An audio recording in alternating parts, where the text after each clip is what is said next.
Hi ಎಲ್ರಿಗೂ ನಮಸ್ಕಾರ. ನಾನು ನಿಮ್ಮ ನವಾಜ್. ಸೊ ಏನಂದ್ರೆ ವಿಷಯ, ಸೊ ನೆನ್ನೆ ಒಂದು ಸಿನಿಮಾ ನೋಡಿದ್ದೆ, ಜಾವಾ ಕಾಫಿ ಅಂತ ಅಂದ್ಬಿಟ್ಟು. ನೀವೆಲ್ಲ ರಿವ್ಯೂ ನೋಡಿರ್ಬೋದು ಜಾವಾ ಕಾಫಿದು. ಅದಾದ್ಮೇಲೆ ನಾನೊಂದು ಮಾತಂದೆ, ಇದು ಎಲ್ಲೋ ಕನೆಕ್ಟ್ ಆಗ್ತಿದೆ ಅಂತ ಅಂದ್ಬಿಟ್ಟು. ಎಲ್ಲಿ ಅಂತ ಅಂದ್ಬಿಟ್ಟು ರಾತ್ರಿ ಎಲ್ಲೋ ಯೋಚನೆ ಮಾಡಿದೆ, ನನಗೆ ಗೊತ್ತಾಗಿಲ್ಲ.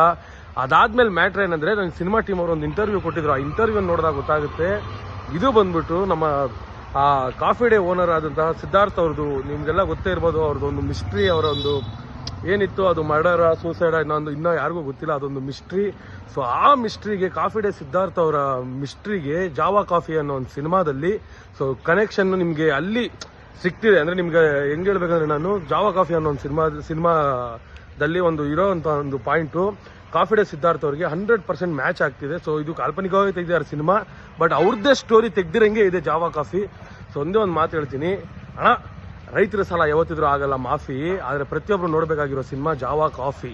ಸೊ ಇದೊಂದು ಮಾತ್ರ ಮೈಂಡಲ್ಲಿ ಇಟ್ಕೊಳ್ಳಿ. ಸೊ ಜಾವಾ ಕಾಫಿ ಅಂತ ಅಂದ್ಬಿಟ್ಟು ಥಿಯೇಟ್ರಲ್ಲಿ ಸಿನಿಮಾ ಹೋಗ್ತಾ ಇದೆ. ಸೊ ಹೋಗ್ಬಿಟ್ಟು ಬೇಗ ಹೋಗ್ಬಿಟ್ಟು ಥಿಯೇಟ್ರಿಗೆ ಹೋಗ್ಬಿಟ್ಟು ಸಿನಿಮಾ ನೋಡಿ. ಜೈ ಕನ್ನಡ ಮತ್ತು ಜೈ ಹಿಂದ್. Thank you.